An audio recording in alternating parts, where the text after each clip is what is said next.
Саламатчыр товарақтар. Мың баланың актері Асылхан Төлеев. Мүсейім, енді біз міне столовойда отырмыз. Столовойда отырсақ та кішкене сәлеміміз айтайық деп. Мен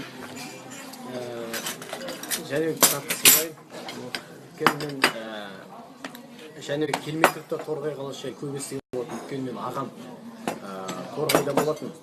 Ол кісі марқұм болып, бірақ бізде мына мың бала фильмінде сонда Торғайдан 6 келді, ойылдан 12 келдік дейтін жер жүрегіме жақсы етіп өйткені мен өзім ойылды тұрмын. Ал Торғай дегенде маған жақын болып қалды. Сондықтан Торғайлықтарға жалынды сәлем. Келе жатқан жаңа жылдарыңызға шын жүректен құттықтаймын. Аман болыңыздар, бірге болайық.